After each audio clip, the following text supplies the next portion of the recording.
ശ്രീ സുജിത്ത്, ഇത്രയധികം നിയമ പോരാട്ടം നടത്തി ആ CCTV ദൃശ്യങ്ങൾ എടുത്ത് മുന്നിൽ വെക്കുമ്പോഴാണ് ഇത്രയധികം ചർച്ചയാകുന്നതും സുജിത്തിന് നീതി വേണം എന്നുള്ള മുറവിളികൾ ഉണ്ടാവുകയും ചെയ്യുന്നത്. ഇതൊന്നും ഉണ്ടാകില്ല. CCTV ദൃശ്യങ്ങൾ വരാതിരിക്കാൻ വേണ്ടി ഈ സംവിധാനം എത്രത്തോളം കിണഞ്ഞു പരിശ്രമിച്ചു? ഇത് ആദ്യം നമ്മള് CCTV അതായത് കിട്ടണം എന്നുള്ളൊരു താല്പര്യത്തിനുള്ള നമ്മള് വിവരാവകാശ കമ്മീഷന്റെ അടുത്ത് നമ്മള് പറയുന്നത് എങ്ങാനും നഷ്ടപ്പെടുമോ എന്നുള്ളൊരു CCTV നഷ്ടപ്പെടുമോ എന്നുള്ളൊരു ഇതുണ്ടായിരുന്നു. അപ്പോ നമ്മള് അപേക്ഷിച്ചു. പിന്നെ അതിന്റെ ഒരു മറുപടിയായിട്ട് വന്നിട്ടുണ്ടായിരുന്നത് തീർച്ചയായിട്ടും അത് സൂക്ഷിക്കും എന്നുള്ളൊരു റിപ്പോർട്ടായിരുന്നു. നമുക്ക് മറ്റേ അഡീഷണൽ SP ആയിട്ടുള്ള സീത് സാറിന്റെ ഒരു റിപ്പോർട്ടിൽ ഉണ്ടായിരുന്നത്. മറ്റേ തൃശ്ശൂരത്തെ IT വിഭാഗത്തിനത് പ്രസർവ് ചെയ്തിട്ട് സൂക്ഷിക്കാൻ വേണ്ടി കൊടുത്തിട്ടുണ്ടെന്നാണ് അന്നത്തെ അന്വേഷണ റിപ്പോർട്ട് നമുക്ക് കിട്ടിയിട്ടുണ്ടായിരുന്നത്. അതിന്റെ ഭാഗമായിട്ട് നമുക്ക് പിന്നെ അതൊരു വിശ്വാസമായി. പിന്നെ അതിനുശേഷം നമ്മള് തുടർച്ചയായിട്ട് അത് CCTV കിട്ടാൻ വേണ്ടി നമ്മൾ ട്രൈ ചെയ്തു. അപ്പോ ആദ്യത്തെ വിവരാവകാശത്തിന്റെ മറുപടി നമുക്ക് ഉണ്ടായിരുന്നത് അന്നത്തെ CA ആയിരുന്ന ഷാജഹാൻ സാറിന്റെ മറുപടി ഉണ്ടായിരുന്നത് ആ സമയത്ത് ഒരു പോക്സോ കേസ് അവിടെ നടക്കുന്നത് കാരണം നമുക്ക് തരാൻ നിർവാഹമില്ല എന്നായിരുന്നു ആദ്യത്തെ മറുപടി ആളുടെ. അത് കഴിഞ്ഞ് നമ്മള് കഴിഞ്ഞിട്ട് പിന്നെ വിവരാവകാശന്റെ സിറ്റിംഗ് ഉണ്ടായിരുന്നു തൃശ്ശൂര് കളക്ടറേറ്റിൽ. അപ്പോ അവിടേക്ക് സിറ്റിങ്ങിന് പോയപ്പോ അന്നത്തെ ഒരു ദിലീപ് സാറ് വിവരാവകാശ കമ്മീഷന്റെ ഓഫീസർ നമുക്ക് കൊടുക്കാനുള്ള CCTVയുടെ ഇങ്ങനെ ഒരു കാരണം ഷാജഹാൻ സാർ അപ്പോ അവിടെ സിറ്റിംഗ് പറഞ്ഞിട്ടുണ്ടായിരുന്നു. ഒരു പോക്സോ കേസ് ആ സമയത്ത് നടക്കുന്നത് കാരണം കൊടുക്കാൻ നിർവാഹമില്ലായിരുന്നു. അപ്പോ ദിലീപ് സാർ പറഞ്ഞത് അവരെ ആവശ്യപ്പെടുന്നത്, അതായത് പോക്സോ കേസിന് ശേഷമാണ് എന്നോട് കൊണ്ടുവരുന്നത്. ആ വിഷ്വൽസ് ആണ് ഇവർക്ക് കൊടുക്കേണ്ടത്. അത് കട്ട് ചെയ്ത് അവർക്ക് ആവശ്യമുള്ള ഏതാണെന്ന് വെച്ചാൽ കൊടുക്കേണ്ട ഒരു ഇതുണ്ടാവുന്നു. അപ്പൊ ഓക്കെ എന്നിട്ട് സാർ അവിടെ നിന്ന് പോകുന്നു. അതിന് ശേഷം ഒരു 2 മാസം കഴിഞ്ഞിട്ട് ഒരു മാസം കഴിയുമ്പോഴാണ് അടുത്ത നമുക്ക് മറുപടി വരുന്നത്. അന്ന് ഉണ്ടായിരുന്ന CCTV നല്ല ടോട്ടലി കേരളത്തിലെ എല്ലാ സ്റ്റേഷനിലെയും CCTV റെക്കോർഡുകൾ കംപ്ലീറ്റ് റിമൂവ് ആയി പോയി. അതിനെ ഒരിക്കലും എടുക്കാൻ പറ്റില്ല എന്നൊരു മുടന്തം ന്യായമാണ് അന്നത്തെ CA ആയിരുന്ന ഷാജഹാൻ സാർ നമ്മളെടുത്ത് പറഞ്ഞത്. അതിന്റെ ശേഷം നമ്മൾ പിന്നെയും വിവരാവകാശ കമ്മീഷനെ അടുത്ത് ഇങ്ങനെ പരാതി വിട്ടു. അതിന്റെ പിന്നീട് പോയി അടുത്ത് ഒരു 2 മാസം മുന്നെയാണ് ലാസ്റ്റ് ഒരു സ്റ്റേറ്റ്മെന്റ് നമുക്ക് ഒരു ഹിയറിങ്ങിന് നമുക്ക് എന്തായാലും കൊടുക്കണം എന്നുള്ളൊരു തീരുമാനം ഉണ്ടായിട്ടുള്ളത്.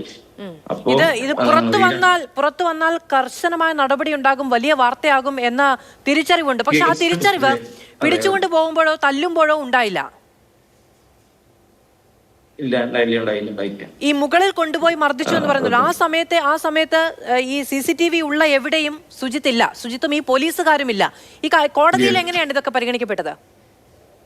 കോടതിക്ക് എന്നെ അന്ന് 6-ാം തീയതി വൈകിട്ടാണ് മജിസ്ട്രേറ്റിന്റെ അടുത്തേക്ക് ആദ്യം കൊണ്ടുപോകുമ്പോ അവര് പറഞ്ഞിട്ടുള്ള 353 പ്രകാരം അതായത് ഞാൻ മദ്യവെച്ചുകൊണ്ട് കൃത്യനിർവഹണം തടസ്സപ്പെടുത്തി പൊതുവലത്ത് പ്രശ്നം ഉണ്ടാക്കിയതാണ്. അതില് ഞാൻ മജിസ്ട്രേറ്റിന്റെ അടുത്ത് പറയുന്നുണ്ടായി, ഞാനൊരു മേൽശാന്തിയാണ്, ശാന്തി തൊഴിൽ ചെയ്തിരിക്കുന്നത്, പിന്നെ പൊതുപ്രവർത്തകനാണ്, അവരെ ഒരു മദ്യപിക്കാറില്ല, പൂർണ്ണമായിട്ട് മദ്യപിക്കാറില്ല. പിന്നെ എന്റെ ആരോഗ്യസ്ഥിതി അന്നത്തെ മോശമായിരുന്നു. അന്ന് കോടതിക്ക് എന്നെ റിമാൻഡ് ചെയ്യാൻ വേണ്ടിട്ട് കൊണ്ടുപോകുന്ന സമയത്ത്. അപ്പോ അങ്ങനെ എല്ലാവരെയും നിർത്തിക്കൊണ്ടാണ് മജിസ്ട്രേറ്റ് കാര്യങ്ങൾ ചോദിച്ചു മനസ്സിലാക്കിയത്. എനിക്ക് അവിടെ കസാര ഇട്ടുകൊണ്ട്, അതായത് എന്റെ അവസ്ഥ അത്രയും വളരെ മോശമായിരുന്നു. തല്ല് കിട്ടിയിട്ട് ശരിക്കും കാതിനെ അടി കിട്ടിയിട്ടുള്ളതിന്റെ തലയ്ക്കായിരുന്നു അതിന്റെ ശരിക്കും ഒരു പെയിൻ ഉണ്ടായിരുന്നു. ചെവി പൊട്ടി എന്ന് പറഞ്ഞല്ലോ, അപ്പോ ആശുപത്രിയിൽ പോകണമെന്ന ആവശ്യം സുജിത്ത് പോലീസുകാരോട് പറഞ്ഞോ? ഉണ്ടായിരുന്നു. അപ്പോ താലൂക്ക് ഹോസ്പിറ്റലിലേക്ക് കൊണ്ടുപോയിരുന്നു. കുന്നോളത്തെ താലൂക്ക് ഹോസ്പിറ്റലിലേക്ക് കൊണ്ടുപോയിരുന്നു. പക്ഷെ അവര് ട്രീറ്റ്മെന്റ് ഒന്നും ജസ്റ്റ് ഒന്നും അവരൊരു ചെറിയൊരു എന്തൊക്കെയോ ചെയ്തു. പക്ഷെ അതൊന്നും കാര്യമായിട്ടുണ്ടായിട്ടില്ല. അതൊന്നും രാത്രി ഒന്നും തന്നെ ഉണ്ടായിരുന്നു, പോയിട്ടുണ്ടായിരുന്നു. പക്ഷെ അതൊന്നും കാര്യമില്ല. പിന്നെ അവിടുന്ന് മറ്റേ ചാവക്കാട് മജിസ്ട്രേറ്റാണ് തുടർ ചികിത്സയ്ക്ക് വേണ്ടിയിട്ട് ചാവക്കാട് താലൂക്ക് ഹോസ്പിറ്റലിലേക്ക് പോകാൻ പറഞ്ഞത്. അതായത് കാലിനടിയിൽ അടി കിട്ടിയതുകൊണ്ട് നിൽക്കാൻ പോലും പറ്റുന്നില്ലായിരുന്നു. പക്ഷെ മജിസ്ട്രേറ്റിന് അത് മനസ്സിലാവുന്ന സാഹചര്യം ഉണ്ടായിരുന്നില്ലേ? മജിസ്ട്രേറ്റിന് അത് മനസ്സിലാകുന്ന സാഹചര്യം ഉണ്ടായിരുന്നില്ലേ? തീർച്ചയായിട്ടും. അത് കാരണമാണ് എനിക്ക് എന്നോട് കസേരയിൽ ഇരുത്തിയിട്ടാണ് ഞാൻ പറയുന്നത്. ആള് മൊഴി എഴുതിയെടുക്കുക ചെയ്തത്, പരാതി എഴുതിയെടുക്കുക ചെയ്തത് മജിസ്ട്രേറ്റ്. അതായത് നേരെ നിന്നുകൊണ്ടോ അല്ലച്ചങ്ങ ഒരു നല്ലൊരു റെസ്പോൺസ് ആയിരുന്നു. അത് നമുക്ക് വിശ്വാസമുള്ളത് കോടതിയിലാണ് വിശ്വാസമുള്ളത്. പോലീസിന്റെ അടുത്ത് യാതൊരുവിധ വിശ്വാസം നമുക്കില്ല.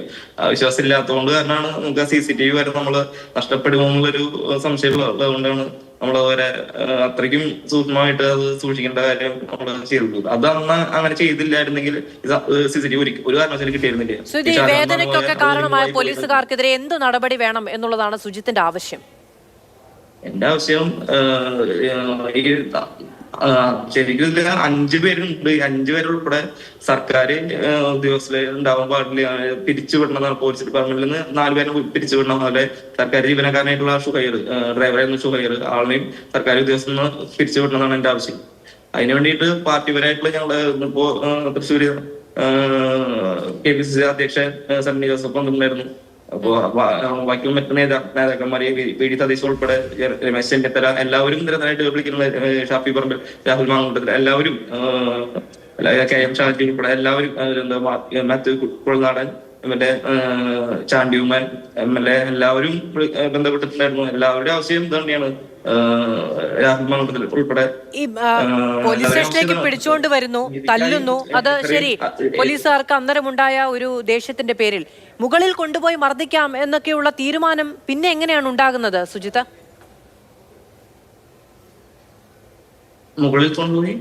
മുകളിൽ കൊണ്ടുപോയി തല്ലാം എന്നുള്ള തീരുമാനമൊക്കെ ഇതൊക്കെ ആരുടെ ഐഡിയ ആയിരുന്നു? അത് ശശിധരനാണ് കറക്റ്റ് ആയിട്ട്. കാരണം ആളാണ് എന്നെ പുറത്ത്, അതായത് CCTV ഇല്ലാത്ത പോർഷനിലേക്ക് ആള് പുറത്തേക്ക് വന്നിട്ട് എന്നെ തല്ലാൻ വരികയും തല്ലുകയും അതിനുശേഷം ആള് മുഖാന്തരമാണ് ശരിക്കും മേലേക്ക് കൊണ്ടുപോയിട്ടുള്ളത്. കാരണം ആളാണ് ഇതില് പഠിച്ച കള്ളൻ വരെ പറയാം. കാരണം ആളാണ് ഭയങ്കര ദൃശ്യങ്ങൾ വളരെ മാന്യനായി നിന്നു, നോക്കിക്കൊണ്ട് നിന്നു. അതല്ലാതെ കൊണ്ടുപോയി നല്ല രീതിയിൽ തല്ലി അല്ലേ?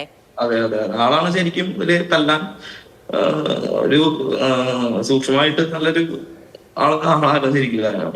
ശരി, വളരെയധികം നന്ദി സുജിത്ത്. ഇത്ര ഞങ്ങളോട് സംസാരിച്ചതിന്. സുജിത്തിന് പിരിയാനുള്ള സമയമായിരിക്കുന്നു. ഈ വിഷയം ഇത് ഏതെങ്കിലും ഒരു ഒറ്റപ്പെട്ട സംഭവം എന്ന് എഴുതി തള്ളുക എന്നുള്ളത് സാധ്യമല്ല എന്നുള്ളത് കൂടിയുണ്ട്. കാരണം അത്രമേൽ നമ്മൾ പോലീസ് സ്റ്റേഷനിലേക്ക് കൊണ്ടുപോകുന്ന സമയത്ത് പോലീസുകാർ ബലം പ്രയോഗിക്കുന്നു എന്ന തരത്തിലൊന്നും ഇതിനെ വിചാരിക്കാനോ അങ്ങനെ തള്ളിക്കളയാനോ ഒന്നും കഴിയാത്ത ഒന്നാണ്. നമ്മൾ ആ ദൃശ്യങ്ങളിൽ വ്യക്തമായി കണ്ടതാണ്. വളരെ നിസ്സഹായനായ ഒരു മനുഷ്യനെ പിടിച്ച് ബലം പ്രയോഗിച്ച് കൊണ്ടുപോയി നിൽക്കുന്ന ഇടത്ത് കൂട്ടം കൂടി തല്ലുക എന്ന് പറയുന്ന സ്ഥിതിയൊന്നും നിയമപാലനത്തിൽ വെച്ച് പൊറിപ്പിക്കാൻ കഴിയാത്ത കാര്യങ്ങൾ തന്നെയാണ്.